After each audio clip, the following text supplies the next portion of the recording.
सदा देवा तुझा विसरण व्हावा, गुण गाईन आवडी हेची माझी सर्व जोडी। नलगे मुक्ती धन संपदा, नलगे मुक्ती धन संपदा, संत संग देई सदा, गुण गाईन आवडी हेची माझी सर्व जोडी। समचरण सरोजम सांद्रणीलाबुदाभम, जगननिहित पाणी मंडनं मंडनाना, तरुण तुलसी माला कंधरं कंजनेत्रं, सदय धवलहस्तं विठ्ठलं चिन्तयामि। पांडुरंगा करू, पांडुरंगा करू प्रथम नमन, पांडुरंगा करू प्रथम नमन, पांडुरंगा करू, पांडुरंगा करू प्रथम नमन, पांडुरंगा करू प्रथम नमन, पांडुरंगा करू, पांडुरंगा करू प्रथम नमन, पांडुरंगा करू प्रथम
दुसरे चरण संतांचिया, त्यांच्या कृपादाने कथेचा विस्तार।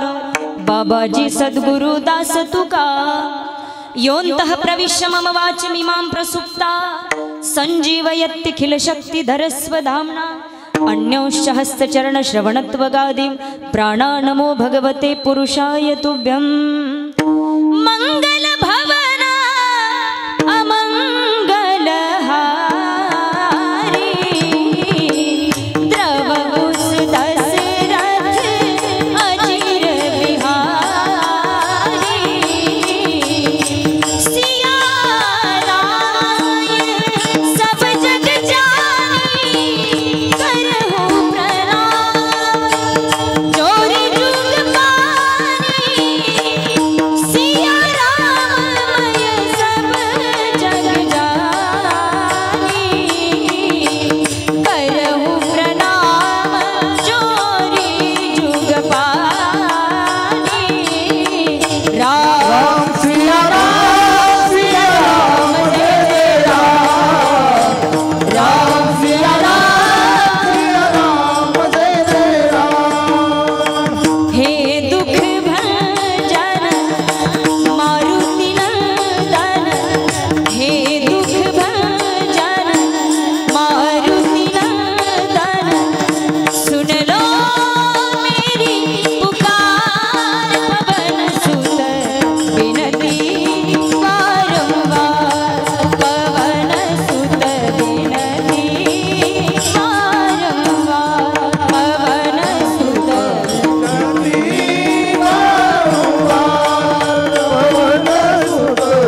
तुमच्या लागलो निज चरणा अहो स्वामी तुकया देवा यावरी न करावा अहेरू मस्तक हे पायावरी या वारकरी संतांच्या हेची दान देगा देवा तुझा विसरण व्हावा गुण गाई नावडी हेची माझी सर्व जोडी। प्रस्तुत प्राप्त प्रसंगी प्राप्त स्थळी कीर्तन रूपी सेवेसाठी घेतलेला अभंग याची आवत भूतलावर जन्माला आलेल्या जड जीवाचा उद्धार करण्यासाठी आपला देह अखंड झिजवणारे वैराग्य मूर्ती ज्ञान ऐश्वर्य वारकरी संप्रदायाचा कळस असणारे देहू निवासी जगद्गुरु जगदवंद्य संत श्रेष्ठ श्री तुकोबराय यांचा हा 4 चरणाचा मागणी पर प्रकरणातील भगवंताकडे मागणी मागणारा अभंग आहे। विठ्ठल विठ्ठल विठ्ठल विठ्ठल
प्रस्तुत प्राप्त प्रसंगी प्राप्त स्थळी कीर्तन रूपी सेवेसाठी घेतलेला अभंग तुकोबरायांचा आहे।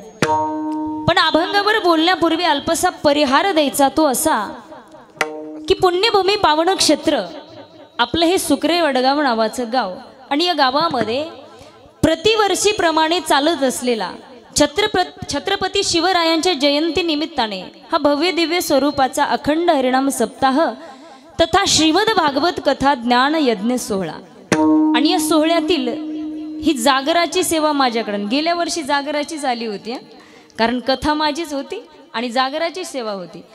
आता जागराचा अभंग म्हणजे असा असतो मागणीचा। आता अभंग कोणता घेतला तरी मागणीच मागायची आहे ना, कारण हे आजचं कीर्तन बंधनातलं असता, इथं जास्त विषयांतर करता येत नाही। पहिला दिवस जागराचा दिवस आणि काल्याचा दिवस हे जरा बंधनातले कीर्तन असतं। उत्कृष्ट अशी पकवाजाची जे साथ करतायत, मूर्ती लहान आहे पण कीर्ती महान आहे।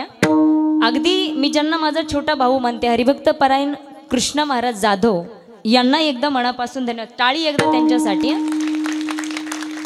माझ्या कीर्तनाला आवर्जून ज्यांची उपस्थिती आहे सर्वच महाराज मंडळीवरती नितांत प्रेम करणारे, एवढंच नाही तर महाराष्ट्रातील एकही महाराज असे नसतील की त्यांचं कॉन्टॅक्ट आमच्या पांडुदादाजवळ नाही। पांडुदादा देखील या ठिकाणी उपस्थित आहेत, त्यांनाही धन्यवाद। इथं घेऊन येण्याचं काम ज्यांनी केलं माझे पती माझ्यासोबत आहेत आदरणीय कोरडे महाराज, कारण कुठल्याही एका कर्तबगार स्त्रीच्या पाठीमागे एका पुरुषाचा हात असतो मैबाप।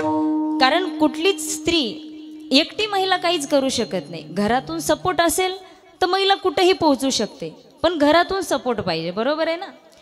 म्हणून अगदी माझ्या इथं मी उभं राहिले हे उपकार माझ्या सर्व परिवाराचे आहेत. माझे पती आलेले त्यांनाही धन्यवाद. आणि या कीर्तनाचं जे प्रक्षेपण चालू आहे समोर, नामसंकीर्तन यूट्यूब चॅनल, आमच्या देवाभाऊचं चॅनल आहे.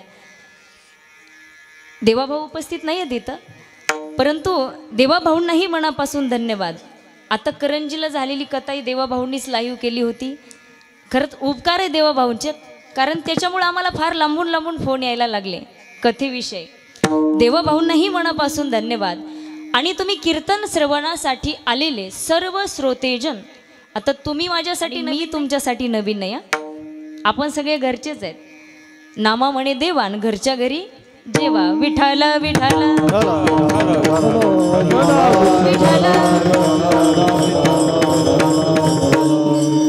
अभंग आहे जगद्गुरु तुकोबरायांचा. तुकोबराय या अभंगामध्ये देवाकडं मागणी मागतात की हेची दान देगा देवा, तुझा विसर न व्हावा. देवा तुला मी एकच दान मागतो, काय की तुझा विसर मला पडू देऊ नको. आणि विसर जर नाही न पडू दिला तर देवा मी तुझं गुणगान आवडीनं गाईन, सवडीनं नाही, गुण गाईन आवडीन, हेची माझी सर्व जोडी. पुढं म्हणतात देवा ह्या सगळ्या मागण्या जर तू पूर्ण केल्यास तर मी काय करेन. म्हणतात मला धन नको, मुक्ती नको, संपदा नको, द्यायचीच असेल तर संताची संगती दे. न लगे मुक्ती धन संपदा, संत संग देई सदा. पुढे सांगितलं देवा या वरच्या मागण्या पूर्ण जर झाल्या तर मी सुखाने गर्भवासात यायला तयार आहे. तुका म्हणे गर्भवासी सुखे घालावे आम्हासी. हा अभंगाचा सरळ सरळ भाव. विठाल विठाल विठाल.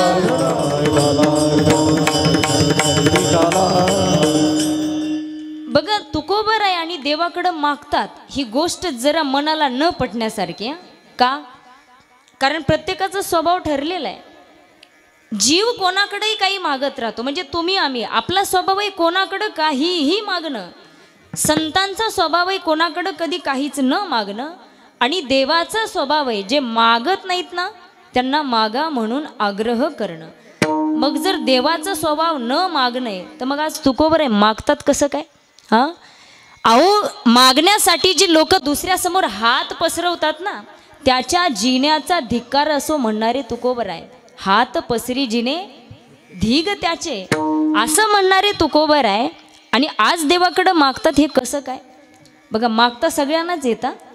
तुम्हाला मागता येतं, आम्हाला मागता येतं, संतांना मागता येतं, पण प्रत्येकाची मागणी वेगळी वेगळी आहे. संतांची मागणी ही प्रत्येकाला येतं. आता उदाहरण द्यायचं झालं तर बघा इथं बसलेल्या पैकी पकवाज कोणाकोणाला वाजवता येतो? इकडं बाबा तुम्हाला येतो पकवाज वाजवता येतो? नाही येतो, तुम्ही खोटं बोलताय.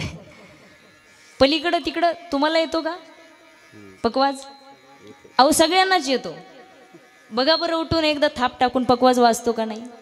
मंडपात बसलेल्या प्रत्येकालाच पकवाज वाजवता येतो. मग तुम्ही म्हणता पकवाज जर सगळ्यालाच येत असेल तर कृष्ण महाराजांना का बोलवलं इथं? हां, वाजवायला सगळ्याला येतं माईबाप, पण कसं वाजवायचं हे शास्त्र फक्त कृष्ण महाराजांना माहीत आहे. अगदी त्याप्रमाणे मागता प्रत्येकालाच येतं, पण कसं मागायचं हे संतांकडे पाहून मागितलं पाहिजे. विठाल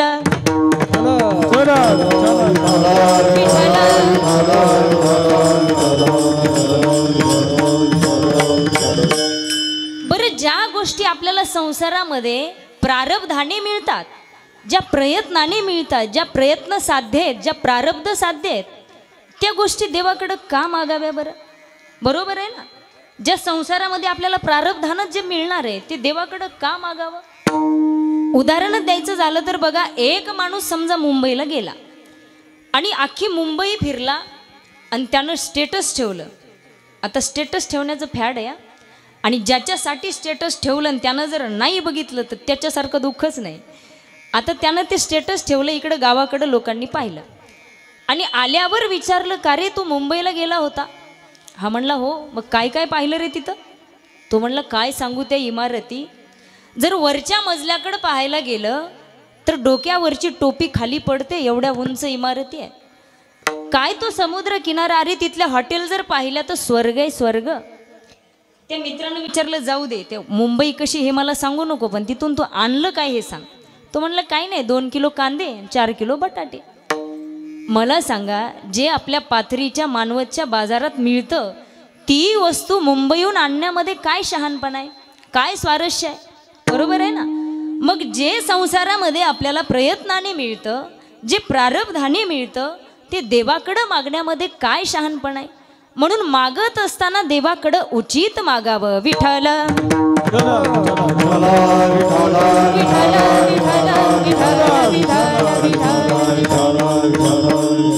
पण जीवाचा स्वभाव असा आहे माईबाप, कुठेही जा, प्रत्यक्ष देव जरी भेटला तरी लोक संसारातलंच मागणार. बरोबर आहे ना. आपण मंदिरात गेलो काय मानतो देवाला? हा, संसारातलंच मागतो ना. एक तर पोराचं लग्न होऊ दे, नाही तर काहीतरी अशाच मागण्या असतात. अहो 3 मित्र होते. मित्र एवढे भगवान शंकराचे कट्टर भक्त होते आणि रोज ब्रह्ममुहूर्तावर उठायचे 4 वाजता. 3 किलोमीटर अंतरावर भोले बाबाचं मंदिर होतं. रोज जायचं, त्या पिंडीवर पाणी ओतायचं, बेलपात्र व्हायचं. हे किती दिवस चालू होतं? तब्बल 1 वर्ष.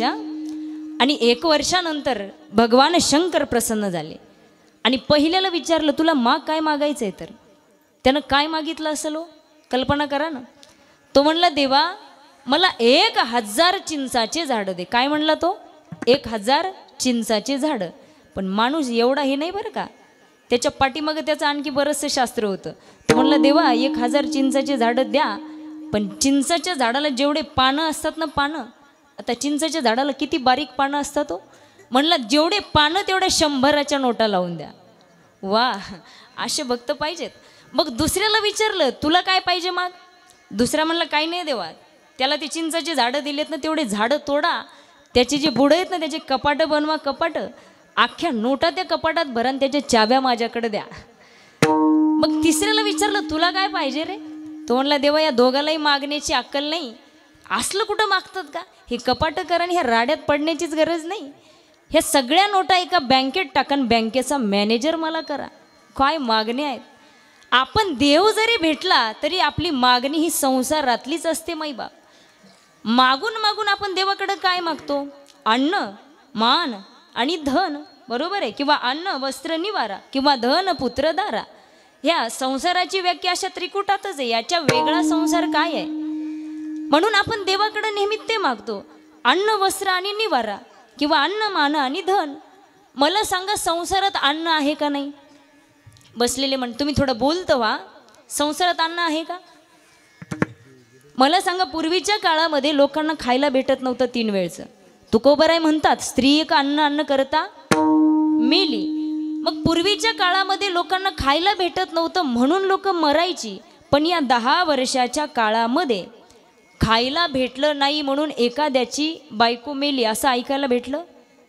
पेपरला कधी वाचलं? तुम्हाला कळतंय ना मी बोललेलं? हा, म्हणजे थोडंसं प्रत्युत्तर द्या. म्हणजे मी लय बोर होऊन आले बघा, मी कथा करून आले बीडवरून. थोडंसं बोलतं राहिलं का मला बरं वाटतं. असं कधी ऐकलं का तुम्ही की खायला भेटलं नाही म्हणून एखाद्याची पत्नी मेली? खाऊन खाऊन बऱ्याच जणांच्या मेल्या असतील, पण खायला न मिळालं म्हणून मेली असं ऐकायला भेटलं नाही. म्हणजे संसारात अन्न आहे. दुसरी गोष्ट मान. बरं, संसारात मान नाही का हो? ज्याच्या त्याच्या पद्धतीनं ज्याला त्याला मान आहे. उदाहरणच सांगायचं झालं तर लग्नामध्ये ज्यावेळी नवरदेव त्या मंडपाच्या द्वारावर येतो त्यावेळी तिथं ओवाळण्याचा मान कोणाला असतो?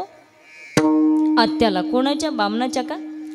नवरीच्या आत्याला असतो. म्हणजे मान आहे की नाही? दुसरी गोष्ट, नवरदेव नवरी ज्यावेळी मंडपात येतात त्यावेळी त्यांच्या पाठीमागं उभं राहण्याचा मान कोणाला असतो? मामाला असतो. म्हणजे मान आहे ना. मग संसारात अन्न आहे, मान आहे, राहिली गोष्ट धन. बरं, आता धन कोणाकडे कमी, पैसा कोणाकडे कमी? अहो, आज भिकाऱ्याकडेही पैशाला कमी नाही. सांगायची गोष्ट म्हणजे, उदाहरणं सांगायचं झालं तर इथं बसलेले जेवढे हे पुरुष मंडळ आहेत ना, यांचे खिशे जर रिकामे केले तर इथं आत्ता 50,000 जमा होतील. म्हणजे संसारात धन आहे की नाही? मग अन्न, मान, धन ह्या गोष्टी संसारात असताना देवाकडे का मागाव्या? म्हणून देवाकडे मागत असताना काहीतरी उद्धाराचं मागितलं पाहिजे मैबाप, जेणेकरून आपला उद्धार होईल. पण आपल्या मागण्या उद्धाराच्या नसतात. आणखी पुढे सांगायचं झालं तर मागण्यासाठी माणसाचा अधिकार असावा लागतो, अधिकार, किंवा संबंधातून मागता येतं. कसं सांगू का? एखाद्या मजुराने आपल्या मालकाकडे पैसे मागितले की मालक मी काल दिवसभर तुमच्या शेतात काम केलंय, मला कालचा रोजगार पाहिजे. आणि इतक्यामध्ये त्या मालकाचा मुलगा आला आणि तो म्हणला बाबा मला शाळेची फीस भरायची, मला पैसे पाहिजेत. आता बसलेल्यापैकी मला सांगा, नौकराला दिले ते कसे दिले? अधिकारातून दिले, त्याचा अधिकार होता ना तो मागण्याचा. आणि मुलाला दिले ते कसे दिले? संबंधातून दिले. तसं 7 दिवस आपल्या वृत्तीचा संबंध आपण भगवंताशी जोडलेला आहे, म्हणून आज आपल्याला देवाकडं मागण्याचा अधिकार आहे. म्हणून तुकोबराय सुद्धा या अभंगामध्ये देवाकडं मागतात, पण मागणी ही उचित असावी, अनुचित नाही. अगोदर तर मी अनुचित मागणी कशाला म्हणतात हे सांगते आणि मग आपण उचित मागणी कशाला म्हणतात हे पाहू. अनुचित मागणी कशाला म्हणतात थोडं लक्ष द्या. बघा, एखाद्या पत्नीनं आपल्या पतीकडं जर साडीची मागणी केली तर ही मागणी कशी आहे? हा, उचित आहे का अनुचित आहे? उचित आहे ना हो, कारण पत्नीनं पतीकडं साडीची मागणी करावी. बरं ते जाऊ द्या, पेरणीचे दिवस आहेत आणि पेरणीच्या दिवसामध्ये जर पत्नी पतीकडं सोन्याची मागणी करत असेल तर आता ही मागणी कशी आहे? अनुचित आहे. कारण पेरणीच्या काळामध्ये शेतकरी बेजार असतो, याचे त्याचे पैसे करून बी भरण आणलेलं असतं, आणि अशा वेळेस जर पत्नी सोन्याची मागणी करत असेल तर ही मागणी कशी आहे? अनुचित आहे मैबा. आणखी सांगायचं झालं तर महिला मंडळींना मागण्याचं ज्ञान नाही. कुठं मागावं, राग येऊ देऊ नका, मी तुमच्यातच आहे. कुठं मागावं, कसं मागावं, काय मागावं याचं ज्ञान महिलांना नाही. एक बाई चप्पलच्या दुकानात गेली आणि त्या दुकानदाराला म्हणते दादा चप्पल कितीला दिली? तो म्हणला ताई 100ला. ही म्हणली 50ला दे. तो म्हणला ताई आहो ती माझी खरेदी किंमतही नाही, हे बघा माझे 100 राहू द्या, तुमचे 50 राहू द्या, आता लास्ट 80ला घेऊन टाका, 80ला. ती म्हणली 40ला द्या. दुकानदार म्हणला ताई हे बघा भुवानीचं गिराईक आहे, माझे 80 बाजूला ठेवा, तुमचे 40 बाजूला ठेवा, लास्ट आता 50ला घेऊन टाका. ती म्हणली मग 25ला द्या. असा राग आला त्या दुकानदाराला, चप्पल अंगावर फेकून दिली. म्हणलं ताई फुकट घेऊन जा. ती म्हणली मग 2 जोडं द्या. आपली मागणी ही अशी असते, याला म्हणायचं अनुचित मागणी. आता उचित मागणी कशाला म्हणतात लक्ष द्या माईबाप. जगातली जगप्रसिद्ध मागणी आहे ती म्हणजे कुंती आत्याची मागणी. ज्यावेळी कौरव पांडवांचं युद्ध झालं आणि भगवान परमात्म्याच्या लक्षात आलं आता पांडव विजयी झाले, आता पांडवांवरचे सगळे संकट संपले आणि भगवान परमात्मा द्वारकेला जाण्यासाठी निघाले. रथामध्ये आरूढ झाले. इतक्यामध्ये एका अबलेचा आवाज भगवंताच्या कानावर आला. कोण होती ती अबला? कथा ऐकली तुम्ही? कोण होती? उत्तरा, जिच्या गर्भामध्ये एक पांडवांचा कुलदीपक वाढत होता. कोण होता तो? राजा परीक्षिती. असं करू नका ना, सोपं उत्तर आहे. राजा परीक्षिती वाढत होता. भगवंतानं अंगुष्ठ रूप धारण केलं, उत्तरेच्या गर्भात प्रवेश केला आणि त्या बालकाचं रक्षण केलं. उत्तरेच्या गर्भाचं दाह होत होता. उत्तरा भगवंताला अर्थ हाक मारत होती. जळे माझी काया लागला बनवा, जळे माझी काया लागला बनवा, जळे माझी काया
म्हणते पाही पाही महायोगे देव देव जगतपते नान्य त्वदभयम पसे यत्र मृत्यू परस्परम. ही अर्थ हाक मारली भगवंताने, त्या गर्भाचं रक्षण केलं आणि आता परमात्मा परत निघाले कुठं? द्वारकेला जाण्यासाठी. आता परमात्मा जास्त द्वारकेला नव्हते राहता, पांडवांकडे जास्त राहायचे. म्हणून तर ज्ञानोबा म्हणतात द्वारकेचा राणा पांडवा घरी, जास्त पांडवांकडेच राहायचे. आज परमात्मा द्वारकेला जायला निघाले, पण म्हटले जाता जाता कुंती आत्याचं दर्शन घ्यावं. कुंती आत्याकडे गेले तर कुंती आत्याने भगवंताला नमस्कार केला. देव म्हणतात आत्या आज अशी उलटी गंगा का वाहते? खरं तर मी तुझं दर्शन घ्यायला पाहिजे, मी तुझा भाचा आहे, आज तू माझं दर्शन का घेते? त्यावेळी कुंती आत्यानं सांगितलं खरं सांगू देवा, आजपर्यंत मी तुम्हाला माझा भाचा समजत होते, पण मला आज कळलंय की तुम्ही साक्षात ईश्वर आहे. नमस्ते पुरुषम त्वाद्यम ईश्वर प्रकृते परम अलक्षम सर्वभूतानाम अंतर्बहिरवस्थितम. नमः पंकज नाभाय नमः पंकज मालिने नमः पंकज नेत्राय नमस्ते पंकजांग्रे. कुंती आत्यानं सुंदर स्तुती भगवंताची केली आणि आत्या भगवंताला म्हणते देवा मी जे मागल ते तू मला देशील का? देव म्हणतात आत्या तू मागितलं आणि मी नाही दिलं असं कधी झालंय? तुला काय मागायचंय तर मागून घे. काय मागितलं असेल हो? आपण एरवी देवाकडं काय म्हणतो? देवा मला सुखात ठेव. आपली धडपड ही सुखासाठी आहे, पण कुंती आत्यानं देवाकडं दुःख मागितलं, विपदा मागितली. विपदा संतुन शश्वत तत्र तत्र जगद्गुरो भवतो दर्शनम यस्याद पुनर्भव दर्शनम. कुंती आत्या देवाला म्हणते देवा द्यायचंच असेल तर मला दुःख दे. का मागितलं दुःख? कारण माणसाला दुःखातच देवाची आठवण येत्या, सुखात येत नाही. कबीरदास सांगतात की दुख में सुमिरन सब करे सुख में करे ना कोय, जो सुख में सुमिरन करे तो दुःख काहे को होय. कबीरदास म्हणतात तुम्ही जर सुखातच देवाला आठवलं तर तुमच्या जीवनात दुःखच येणार नाही. म्हणून माणसं नेहमी दुःखात देवाला आठवतात. बघा मसन वाटेच्या जवळून संध्याकाळी जाऊ द्या आणि भीती वाटायला लागली की चालू होतं लगे भूत पिसाच निकट नाही आवे महावीर जव नाम सुनावे, लगे चालू होतं. म्हणजे दुःखामध्ये देव आठवतो, सुखामध्ये देव नाही आठवत. कुंती आत्या म्हणते देवा मला ते सुख नको, आगी लागू तया सुखा जेने हरी नये मुका. मला ते सुख नको, आग लागू दे तुझ्या सुखाला, ज्या सुखामध्ये तुझा विसर पडतो. मला दुःख हवंय दुःख. ही उचित मागणी आहे माई बाप, याला म्हणायचं उचित मागणी. आणखी दुसरी मागणी सांगायची झाली तर कौरव पांडवांचं युद्ध होणार होतं. त्यावेळी परमात्मा दुर्योधनाला म्हणतात की दुर्योधना एकीकडं मी उभा आहे निशस्त्र आणि एकीकडं संपूर्ण सेना आहे, बोल तुला काय पाहिजे. दुर्योधन म्हणला देवा तुला एकट्याला घेऊन काय करू? तुझ्याजवळ ना शस्त्र आहे ना अस्त्र आहे, मला सेना पाहिजे सेना. मागणी चुकली म्हणून 100 कौरव होते, एकही जिवंत राहिला नाही. आणि पांडवांची मागणी उचित होती म्हणून 5च पांडव, पण बालही बाका झाला नाही. याला म्हणतात उचित मागणी. विठ्ठल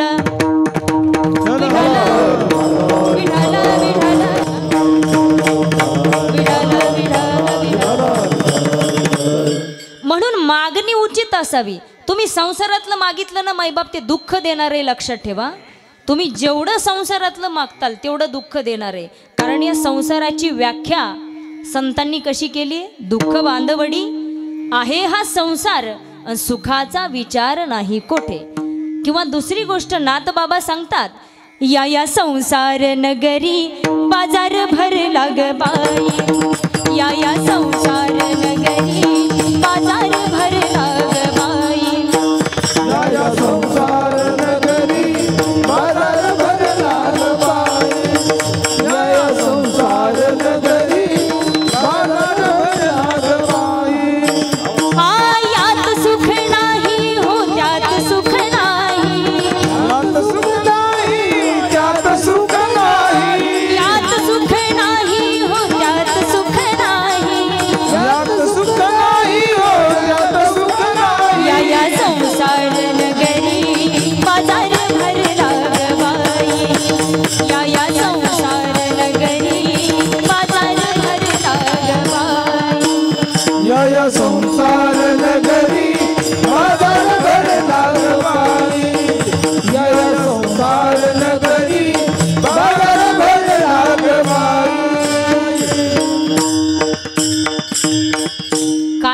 नाथ बाबा, या संसार नगरी बाजार भरला ग बाईन, यात सुख नाही आणि त्यात सुख नाही. काय म्हणतात? यात सुख नाही आणि त्यात सुख नाही. तुम्ही माझ्या हातवाऱ्याकडे लक्ष देऊ नका जास्त. तुम्हाला असं वाटायचं की वाजविण्यातही सुख नाही आणि गाण्यातही सुख नाही. असं नाही. यात सुख नाही आणि त्यात सुख नाही याचा अर्थ तुम्हाला थोडक्यात पटवून देते. बघा, एका माणसाला 2 मुली होत्या. आता त्यातली एक मुलगी दिली इथं, कुठं? शुक्रे वडगावमध्ये. तुम्हाला काही अडचण नाही ना गावकऱ्यांना? काही म्हणतील तिथं मोठी अडचण आहे, दोन्ही द्या ना. बघा, एक सुक्रे वडगावमध्ये दिली आणि दुसरी दिली शेजारच्या खेड्यामध्ये. आता पूर्वीचा काळ होता, बापाला वाटलं चला पोरींना भेटून यावं. अगोदर बापाला कुठं? जिथं सुक्रे वडगावमध्ये मुलगी दिली ना तिथं आला. आता इथल्या मुलीचा व्यवसाय होता वीटभट्टीचा.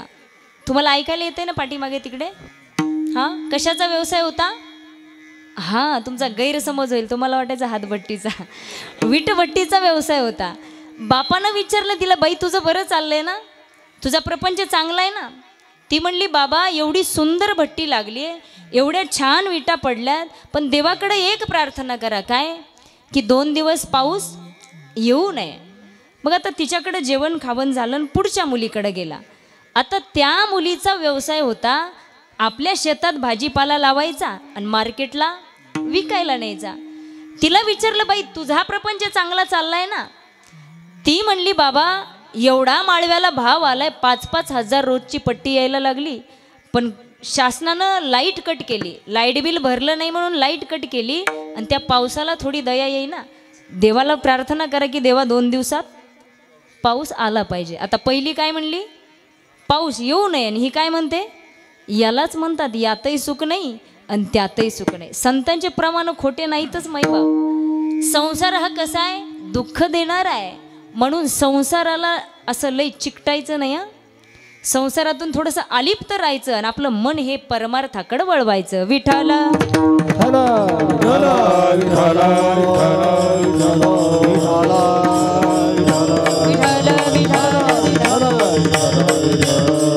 म्हणून संसारातल्या वस्तू कधी संत मागत नाहीत. तुकोबर आहे या अभंगामध्ये उचित मागणी करतात.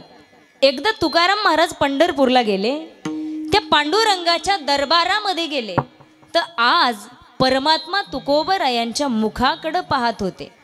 मागण्याची आस पाहे मुखाकडे, मागण्याची आस पाहे मुखाकडे, मागण्याची आस पाहे मुखाकडे, मागण्याची आस पाहे मुखाकडे, चिंतिन्यारोकडे मनारत, चिंतिन्यारोकडे मनारत, मागण्याची आस पाहे मुखाकडे, मागण्याची आस पाहे मुखाकडे, चिंतिन्यारोकडे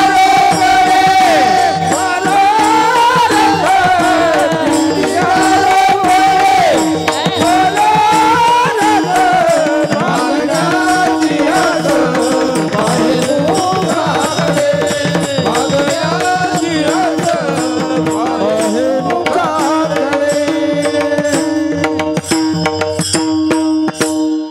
असे प्रमाण पाहिजे बघा समेवर. आणि तेही समर्पक पाहिजे. नाही तर कधी कधी समेवर असतं तर समर्पक नसतं, समर्पक असतं तर समेवर नसतं. कधी कधी विषय निघून जातो आणि मग प्रमाण देतात. पण इथं सगळे महान माणसं आहेत बरं का, सगळे गुणीजन अगदी महान आहेत, सांगायची गरजच नाही. बघा, जे कीर्तनकाराच्या पोटात आहे ते गायकाच्या ओठात आहे. आणि जे गायकाच्या ओठात आहे ते आमच्या कृष्णा महाराजांच्या बोटात आहे. आणि जे कृष्णा महाराजांच्या बोटात आहे ना ते तुमच्या गावकऱ्यांच्या नोटात आहे. तुम्ही जेवढ्या नोटा द्याल तेवढा आमचा हात पडतो पकवाजावर. विठाल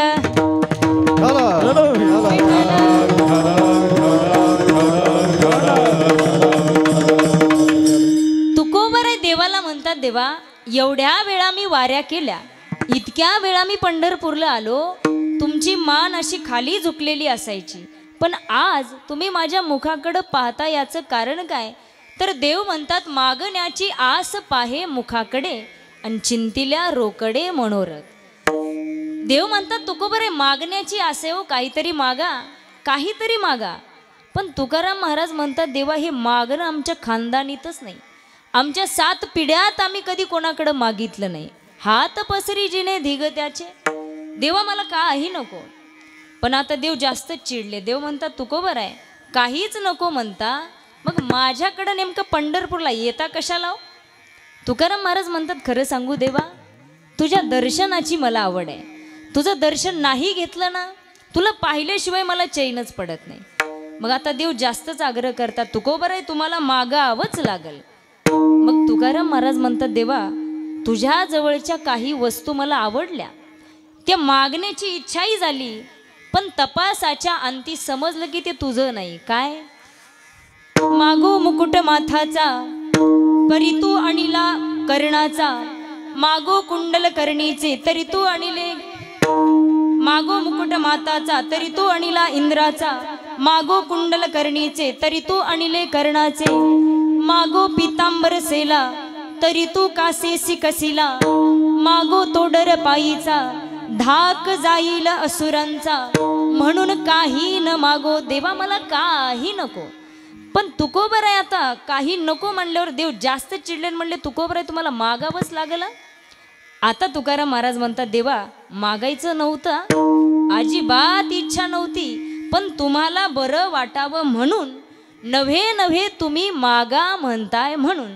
मनसी काही मागा, मनसी काही मागा, हे मनसी काही मागा, मनसी काही मागा, हेची देगा पांडुरंगा, हेची देगा पांडुरंगा, हेची देगा पांडुरंगा, हेची देगा पांडुरंगा, हेची देगा पांडुरंगा, हेची देगा पांडुरंगा.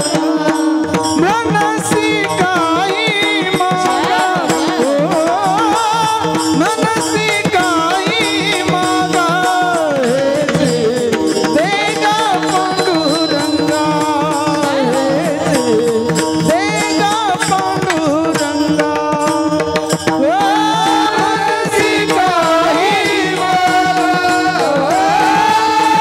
मनसी काही मागा, हेची देगा पांडुरंगा, हेची देगा पांडुरंगा. म्हणसी काही मागाने हेची देगा पांडुरंगा. आता देवाला थोडं बरं वाटलं. देव म्हणतात तुकोबर आहे कधीच काही न मागणारे संत, पण आज हेची देगा पांडुरंगा इथपर्यंत तरी आले. पण देवाला एक कळना. देव म्हणतात तुकोबर आहे हेची देगा म्हणजे काय?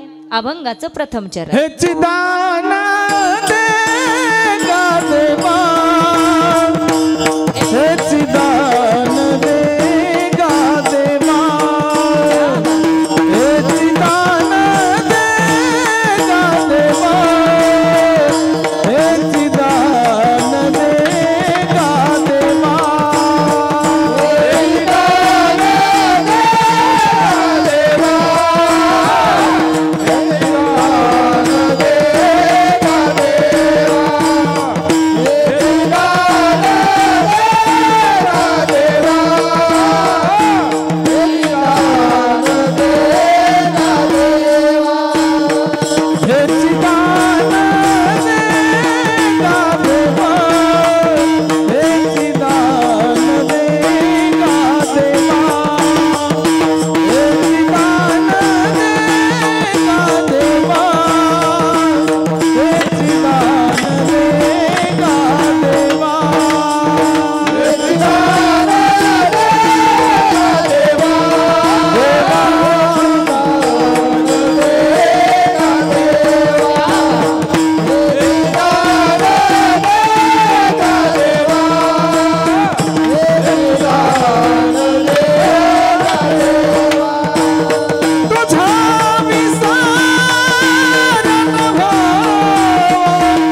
सगळ्यांसाठी हा. काय म्हणतात तुकोबराय, हेच दान देगा देवान तुझा विसरण व्हावा गुण गायी नावडी. देवा हेच दान मला दे. आता हेच म्हणलं का बाकी काही चालत नाही हा. इथं चकारात्मक आहे हेच. तुम्हाला उदाहरण देऊन सांगू का? बघा एका माता माऊलीला 3 लेकरं होते 3. आता ती माता माऊली गावाला निघाली. आता ती 3ही लेकरं पाठीमागं लागले, रडायला लागले. तिनं मोठ्याला समजून सांगितलं, म्हणली बाळा तुला बिस्किट देऊ का? बिस्किट पुडा दिला. मोठा मुलगा रडायचा शांत झाला. त्याच्यापेक्षा जो छोटा होता ना त्याला सांगितलं बाळू तुला 10 रुपये देऊ. त्याला 10 रुपये दिले. आता तेही रडायचं शांत झालं. पण जे सर्वात छोटं होतं ना त्याला विचारलं बाळा तुला काय देऊ, तुला चॉकलेट देऊ? तो म्हणला आई मला चॉकलेट नको. मग तुला बिस्किट द्यायचं का? आई मला बिस्किटही नको. मग तुला काय देऊ, पैसे देऊ? आई मला पैसे नको. मग तुला काय पाहिजे? आई मला फक्त तूच पाहिजे. एकदा तूच म्हणलं की बाकी काही विषयच नाही. तसं तुकोबराय म्हणतात हेच दान कोणतं? तुझा विसर न व्हावा. आता विसर होऊ देऊ नको याचा अर्थ देवाचा आठव झालेला आहे. ही क्षम मागणी. एखादी वस्तू आपल्याला प्राप्त झाली मिळाली याला योग म्हणतात आणि ती मिळालेली वस्तू टिकवणं याला क्षम म्हणतात. उदाहरणच द्यायचं झालं तर बघा एका माणसाला लॉटरी लागली लॉटरी आणि त्या ऑफिसमधून फोन आला तुमचं लॉटरीचं तिकीट लागले तुमची रक्कम घेऊन जा. हा तिथं गेला सुटकेस भरून पैसे घेतले घरी आला पण ती बातमी पेपरला छापली होती ती वाचली चोरांनी. झोपडपट्टीमध्ये 1 लाख रुपये. चोर त्याच्या पाळतीवरच होते. रात्रीचे 12 वाजले त्याचं घर फोडलं आणि ती सुटकेस घेऊन चोर तिथून निघून गेले. मला सांगा हा 12 वाजेपर्यंत लक्षाधीश होता हा काय आहे? योग. आणि 12च्या नंतर हा भिक्षाधीश झाला हा काय? क्षम. जे मिळालेली वस्तू त्याला योग म्हणतात आणि ती टिकवणं याला क्षम म्हणतात माईबाप. पण कधी कधी असं होतं की दुसऱ्या वस्तूच्या आठवामध्ये पहिल्या वस्तूला माणूस विसरतो. 100% विसरतो. तुम्हाला अनुभव सांगायचा का? बघा लहान लेकरू प्रत्येक वस्तूला प्रत्येक गोष्टीला आई आई आई करतं. आंघोळ करायची असेल तरी आई, जेवायचं असेल तरी आई. प्रत्येक गोष्टीला त्याला आई पाहिजे असते. पण कुठपर्यंत? हां जोपर्यंत घरात बाई येत नाही तोपर्यंत. म्हणजे दुसऱ्या वस्तूच्या आठवामध्ये माणसाला पहिल्या वस्तूचा विसर पडतो. निश्चित आहे की नाही? म्हणून तुकोबराय या अभंगामध्ये क्षम मागणी करतात. देवा तुझा आठव झालाय आता विसर पडू देऊ नको. बरं तू जर तुझा विसर मला पडू दिला नाही ना देवा तर मी काय करेन? अभंगाचं 2य चरण. गुण गायीन आवडी गुण गायीन आवडी गुण गायीन आवडी गुण गायीन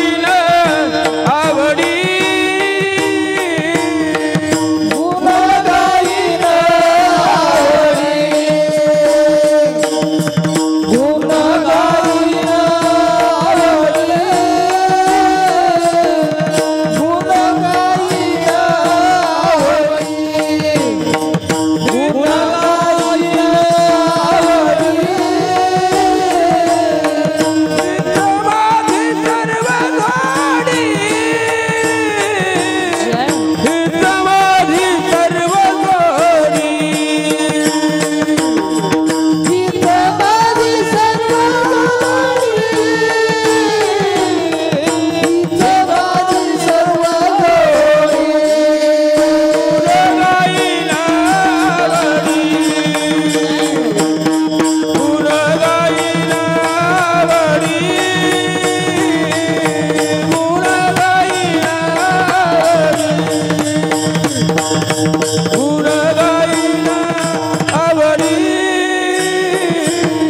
गुण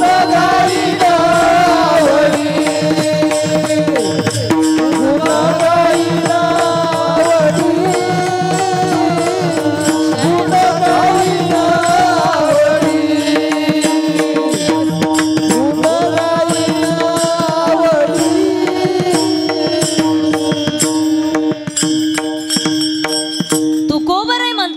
तुझा विसर जर पडू दिला नाही ना तर तुझं गुणगान मी आवडीनं गाईन. परमार्थ हा आवडीचा विषय बरं का, सवडीचा नाही. पण झालंय असं, माणसं प्रपंच आवडीनं करतात आणि परमार्थ हा सवडीनं करतात. काही काही माणसं म्हणतात बघा, निघालो कीर्तनाला पण नाही आलो, झोपलो घरीच. होतं का नाही असं? काही काही म्हणतात आलो पाठीमागं बसलो, काही कळलंच नाही कीर्तन. कीर्तन कळायलाही बुद्धी लागते ना. काही काही म्हणतात आलो पण कशी झोपच लागली. आता कीर्तनात झोप काय येते सांगू का तुम्हाला? इंगळे दादा फार सुंदर सांगायचे. इंगळे दादा म्हणायचे कीर्तनात झोप त्यालाच येते, कोणाला? ज्याच्या अंगामध्ये ताप आहे, नाही तर ज्याच्या अंगामध्ये पाप आहे, दोन्हीपैकी एक, त्याला झोप येते. मग तुम्ही ठरवा झोपायचे का नाही झोपायचे. पाठीमागे जांभळ्या देतात काही जणी. तुम्ही जर जांभळ्या दिल्या ना मला कीर्तन सांगताना झोप येत्या, तुम्ही फ्रेश राहा थोडा वेळ. बैठे बैठे सावधान, थोडा वेळ फ्रेश राहा. मी जास्त वेळ घेणार नाही आपला. तुकोबराय म्हणतात देवा मी तुझं गुणगान आवडीनं गाईन, गुण गाईन आवडी आणि हेची माझी सर्व जोडी. देव म्हणतात तुकोबराय तुम्ही प्रत्येक मागणी करायला ही माझ्यासाठीच. अहो तुम्ही प्रापंचिक संत आहेत, तुम्ही संसारिक आहेत, तुमच्यासाठी काहीतरी मागून घ्या. तुकोबराय म्हणतात देवा नको, मला काही नको, मला धन नको, मुक्ती नको, संपदा नको. धन हे कसं आहे? द्रव्याची या मागे कळी काळाचा लाग आणि म्हणून या संग खोटा त्याचा. पैशाचा संग खोटा आहे म्हणले तुकोबराय, पैशाचा संग करू नका. पण हे मी नाही सांगत हा, तुम्ही म्हणताल आम्हाला कीर्तनात सांगायला लागल्या पैशाचा संग खोटा आणि शेवटला पॉकेट घेऊन झाल्या. मी सांगत नाही मैबाप, हे तुकोबरायांचं वाक्य आहे. कारण आपण स्वतःला संत मानणं हे मूर्खपणाचं लक्षण आहे. आपण संतांच्या चरणाची धुळही नाही. हां, आपण संतांच्या विचाराचे प्रचारक आहे, एवढं आहे फक्त. तुकोबराय म्हणतात त्या धनाचा संग खोटा आहे. पुढे मुक्ती. देवा मुक्ती तर आमच्या घरची नोवरी आहे, तुका म्हणे मुक्ती परी निली नोवरीन आता दिवस चारी खेळी मिळी. देवा धन नको, मुक्ती नको, संपदा नको. संपदा सोहळा नावडे मनाला आणि लागला टकळा पंढरीचा. म्हणून देवा मुक्ती नको, काही नको. मग द्यायचंच असेल तर काय दे? संताची संगती दे. न लगे मुक्ती धन संपदा, न लगे मुक्ती धन संपदा.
संपदान संत संग देई सदा.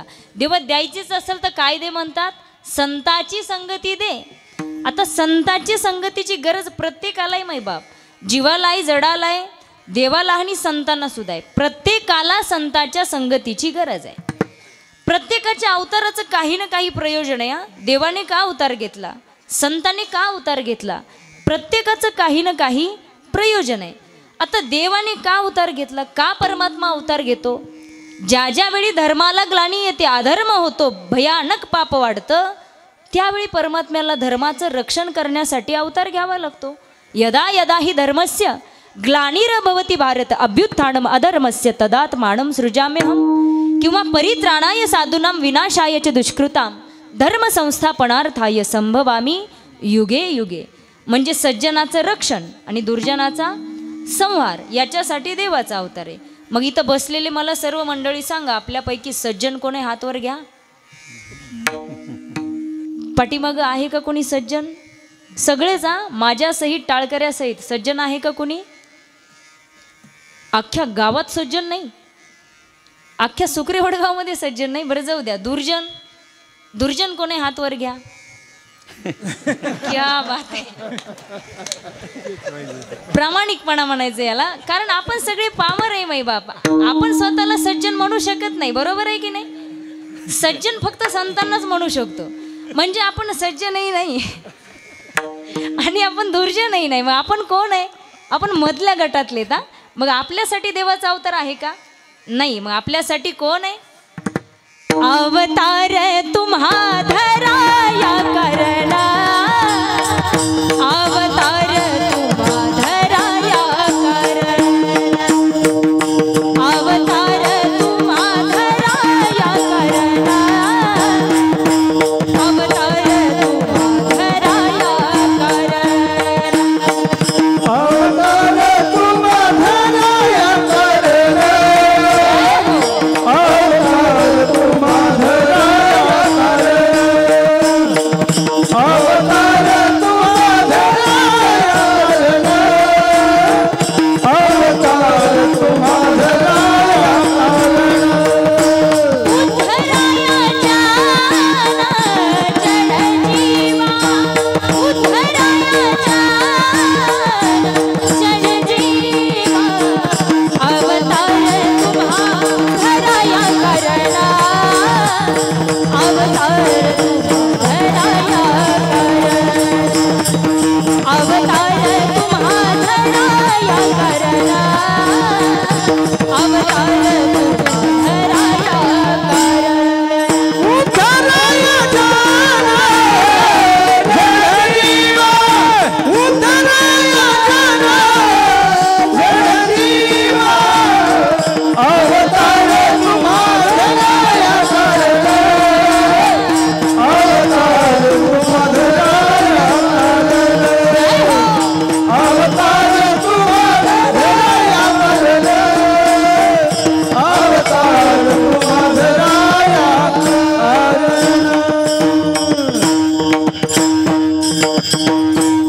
मग आपल्यासाठी कोण आहे? तर संत. अवतार तुम्हा धराया कारण आणि उद्धराया जन जड जीवा.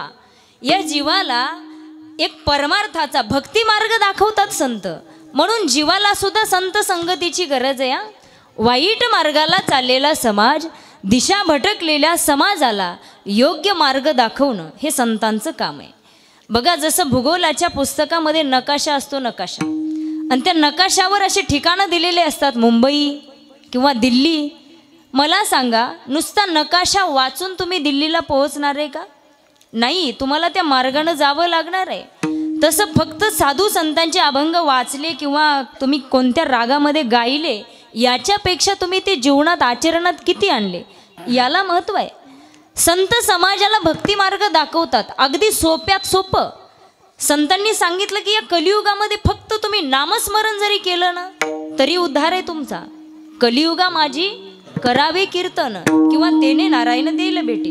कलियुगामध्ये जास्त सायास करण्याची गरज नाही.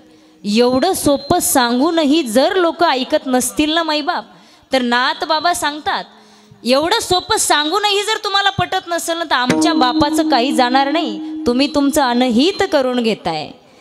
येथे कोणाचे काही बाग गेले, येथे कोणाचे काही बाग गेले, येथे कोणाचे काही बाग गेले, येथे कोणाचे काही बाग गेले, येथे कोणाचे काही बाग गेले, येथे कोणाचे काही बाग गेले, येथे कोणाचे काही बाग गेले, येथे कोणाचे काही बाग गेले, येथे कोणाचे काही बाग गेले, येथे कोणाचे काही बाग गेले, येथे कोणाचे काही बाग गेले, येथे कोणाचे काही बाग गेले, येथे कोणाचे काही बाग गेले, येथे कोणाचे काही बाग गेले, येथे कोणाचे काही बाग गेले, येथे कोणाचे काही बाग गेले. ज्याचे त्याने अनहित केले, ज्याचे त्याने अनहित केले, आम्ही अनंत केले, ज्याचे त्याने अनंत केले, अनहित केले, ज्याचे त्याने अनहित केले, ज्याचे त्याने अनंत केले, ज्याचे त्याने अनंत केले,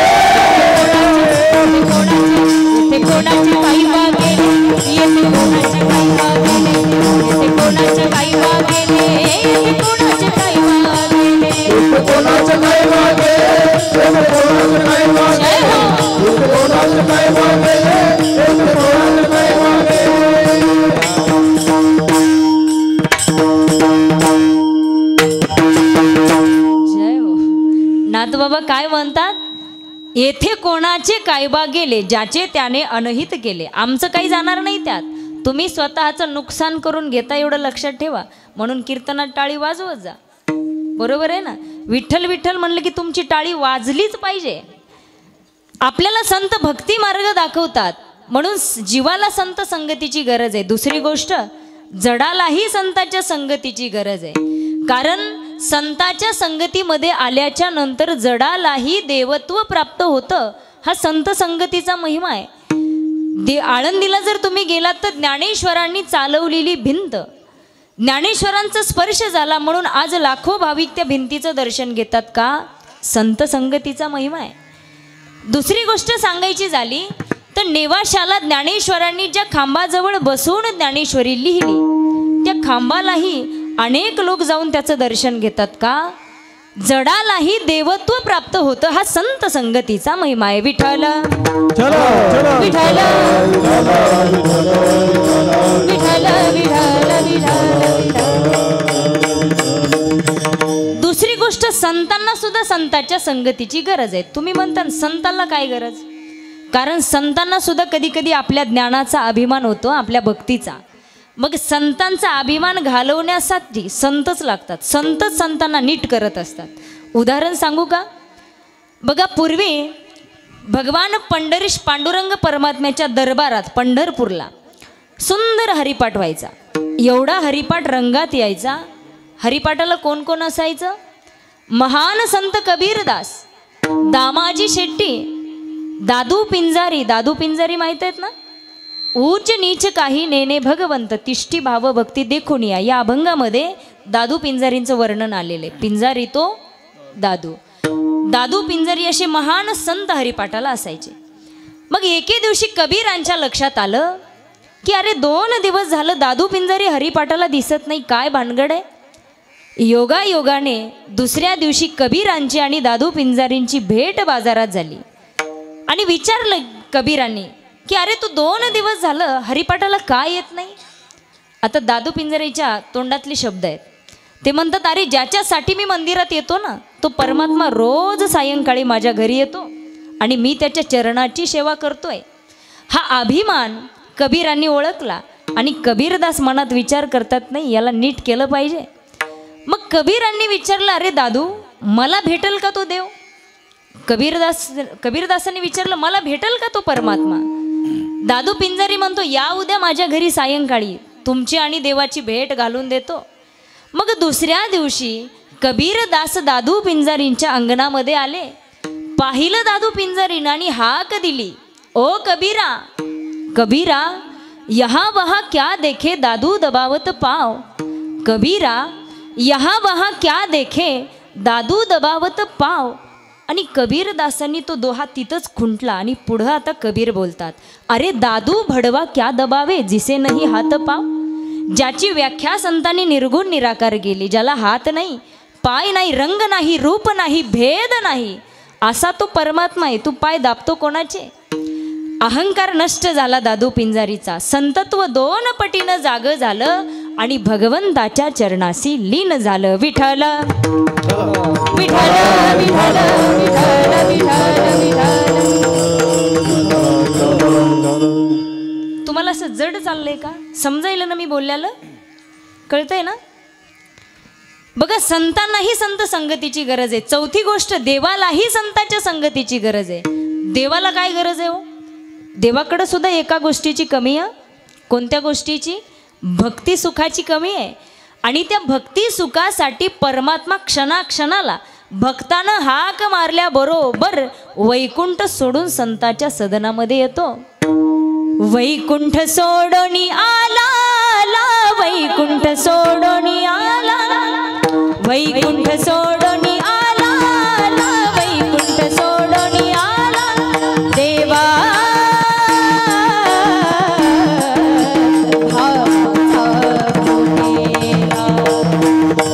देवा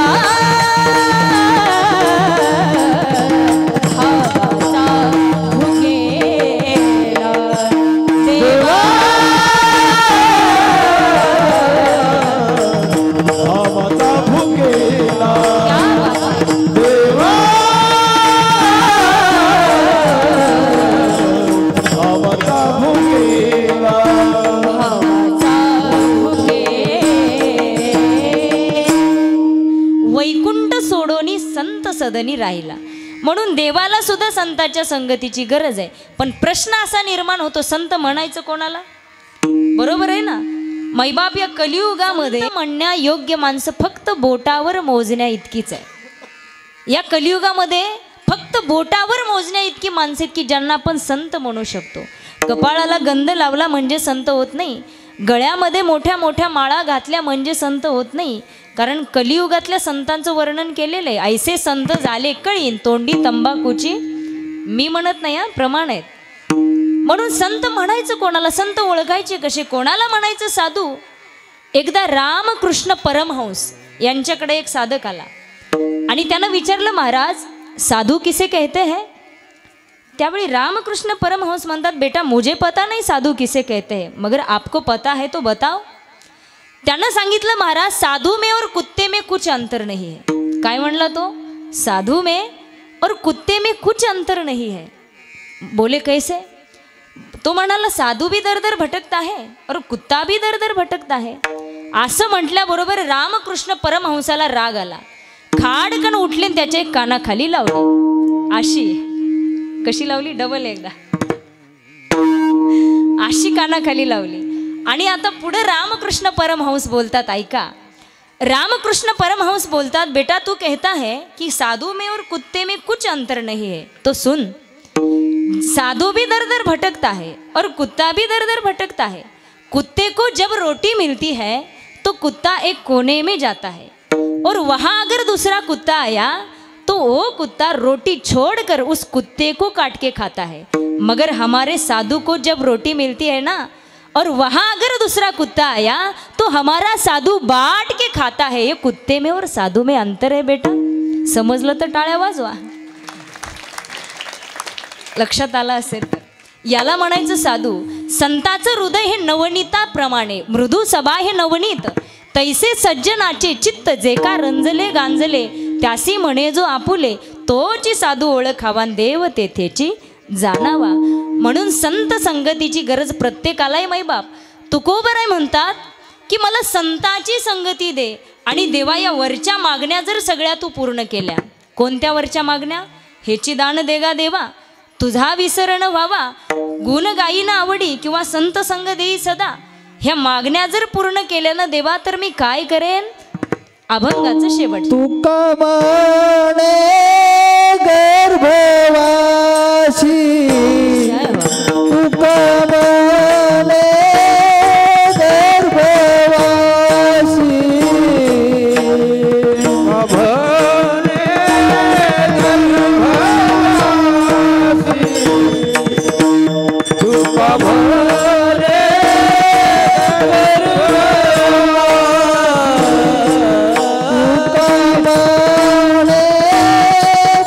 गर्भवासी,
अखंड संताची संगती जर दिली ना तर मी सुखाने गर्भवासात यायला तयार आहे. मैबाप संताची संगत घडली ना माणसाच्या जीवनाला योग्य दिशा सापडत असते. दिशा माणसाच्या जीवनाला गती आहे पण गतीसोबत दिशा ही महत्वाची. बरोबर ना. नुसती गती असून उपयोगाची नाही.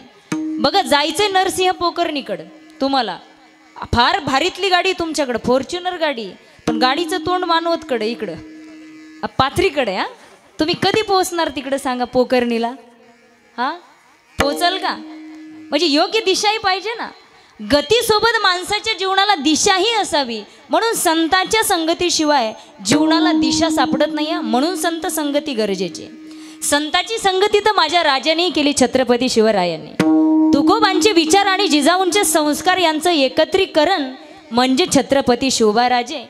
असा राजा या महाराष्ट्राला पुन्हा होणे नाही. आज मागणीचा दिवस आहे. मला तर वाटतं देवाला एकच प्रार्थना करावी, देवा महाराष्ट्राची हाल फार वाईट झालेत, एकदा पुन्हा शिवबाराजासारखा राजा या महाराष्ट्राला दे. म्हणून ही मागणी खरोखर करावी वाटते आज. पण मैबाप असा राजा पुन्हा या महाराष्ट्राला होणे नाही. झाला ना कधी होणार नाही एकच राजा शिवाजी. झाला ना कधी होणार नाही एकच राजा शिवाजी. झाला ना कधी होणार नाही एकच राजा शिवाजी. झाला ना कधी होणार नाही एक राजा शिवाजी. महाराष्ट्राच्या गडकिल्ल्यावर महाराष्ट्राच्या गडकिल्ल्यावर गर्जना ज्याच्या नावाची गर्जना ज्याच्या नावाची.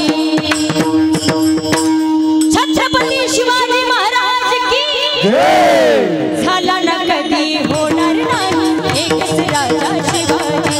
झाला ना कधी होणार नाही एकच राजा शिवाजी. झाला ना कधी होणार नाही एकच राजा शिवाजी.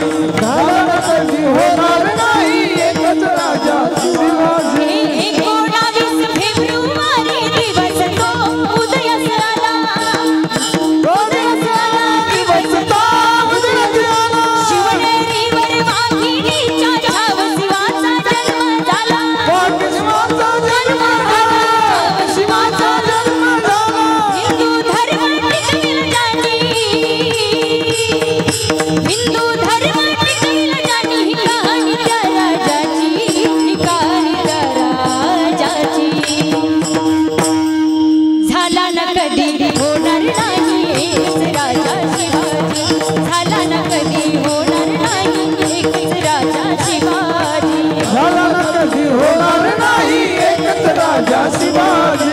झाला ना कधी होणार नाही एकच राजा शिवाजी. राजे पुन्हा जन्माला या.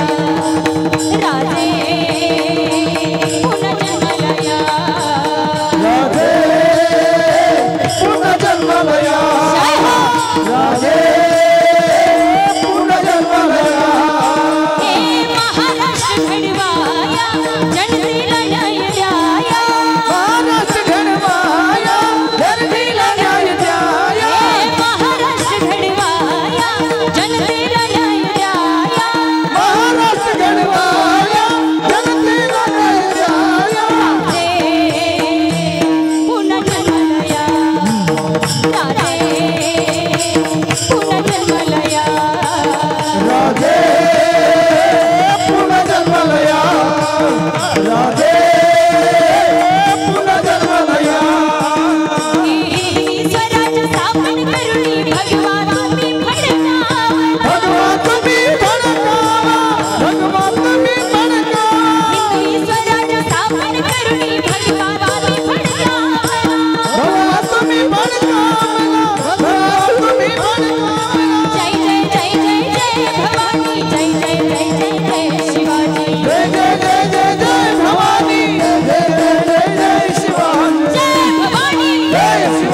मायबाप या भूमीसारखा राजा दे, एवढीच विनंती आपण आज या मागणीच्या दिवशी भगवंताकडे करू.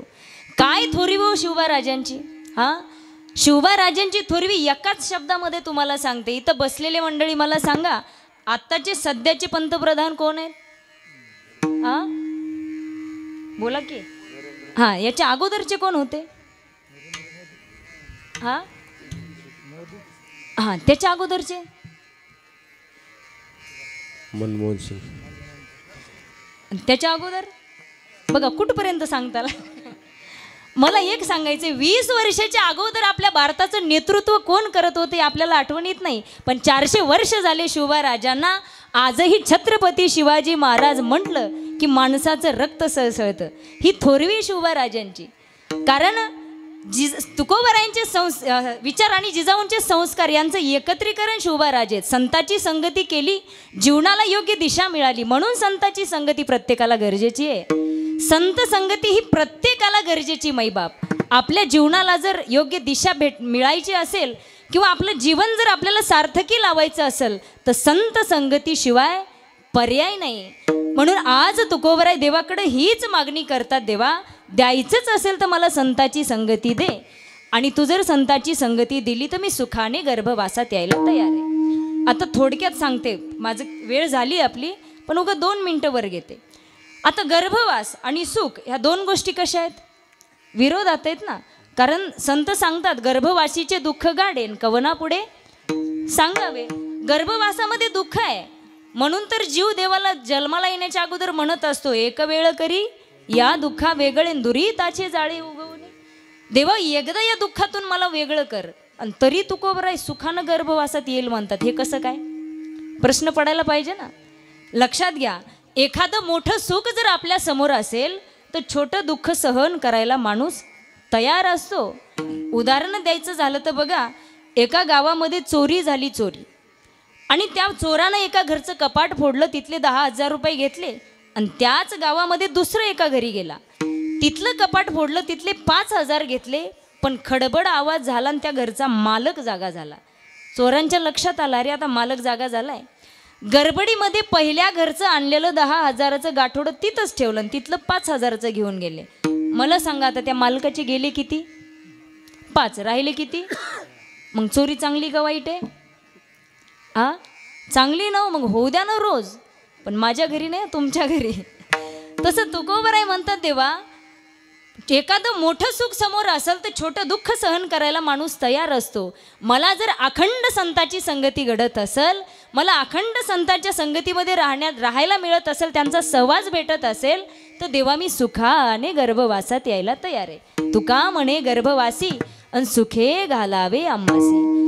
गुण गायीन आवडीन हेची माझी सर्व जोडी. या अभंगावर मला जमल त्या पद्धतीनं मी चिंतन मांडण्याचा प्रयत्न केला. माझ्या बुद्धीला जसं सुचल त्या पद्धतीनं मी बोलण्याचा प्रयत्न केला. जे काही चुकीचं असेल ते माझ्या वाणीचे दोष, जे चांगलं असेल ते भगवंताच्या चरणावरती समर्पित, आणि माझ्या वाणीला मी याच ठिकाणी पूर्णविराम देते. गेली 2 तास ज्यांनी सुंदर अशी गायनाची साथ दिली सर्वच महाराज मंडळींना धन्यवाद आहेत. गोड अशी पकवाजाची जे साथ करतात आमचे कृष्णादादा. बघा, माझ्या प्रत्येक कीर्तनातून मी एक गोष्ट सांगत असते. माझ्या कीर्तनात मी एक नवीन पायंडा चालू केला आहे. कसा? तुम्ही कीर्तनकाराला 30-30 हजार देता, 40-40 हजार देता. मला सांगा, 40,000 कीर्तनकाराला दिले म्हणजे श्रोते काही स्वर्गाला पोहोचणार आहेत का? नाही. आणि ज्याची खरी कसरत आहे तुम्ही त्याला पॉकेट कमी भरता. थंडीच्या दिवसात तुम्ही पकवाज वादकाकडे कधी पाहिलं का? आपण स्वेटर घालून बसतो, त्यांच्या अंगातून घाम निघतो. म्हणून नेहमी कीर्तनकाराच्या पॉकेटातून 1,000-500 कमी करत जा, पण वादकाची मात्र त्यांच्या पॉकेटमध्ये भरत जा. कधी लक्षात ठेवा. पण आज नाही, आजही भरा, कारण बोले तैसा चाले. बोललं तसं वागलं पाहिजे माणसाने. आजही काढलं तरी हरकत नाही, पण ज्याची खरी मेहनत आहे त्याला गेलंच पाहिजे मैबाप. आणि तुम्ही 2 तास माझी बडबड ऐकून घेतली त्याबद्दल तुम्हालाही धन्यवाद. या ठिकाणी कीर्तनाचं लाईव्ह प्रक्षेपण चालू आहे. आपले देवाभाऊ नामसंकीर्तन यूट्यूब चॅनलचे सर्वा नामसंकीर्तन यूट्यूब चॅनलला लाईक करा, सबस्क्राईब करा, आणि माझ्या वाणीला मी याच ठिकाणी पूर्णविराम देते. विठोबा रखुमाई, विठोबा रखुमाई, विठोबा रखुमाई, विठोबा रखुमाई, विठोबा रखुमाई, विठोबा रखुमाई, विठोबा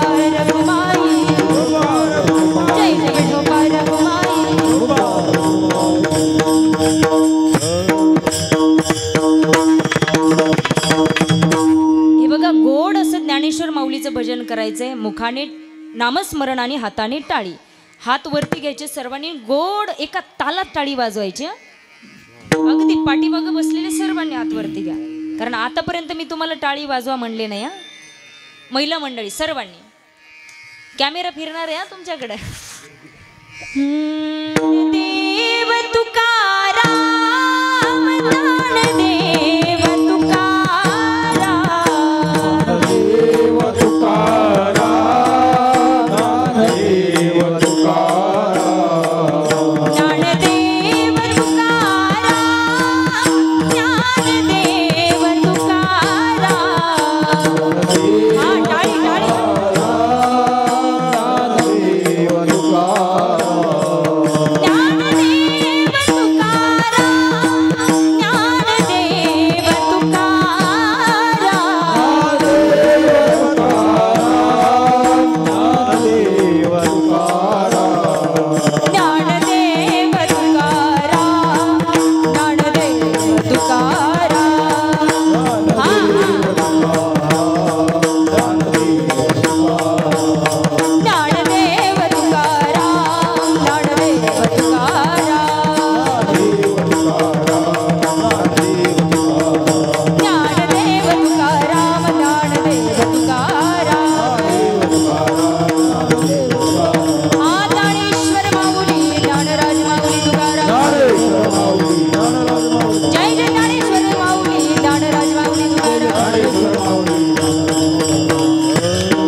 विठ्ठल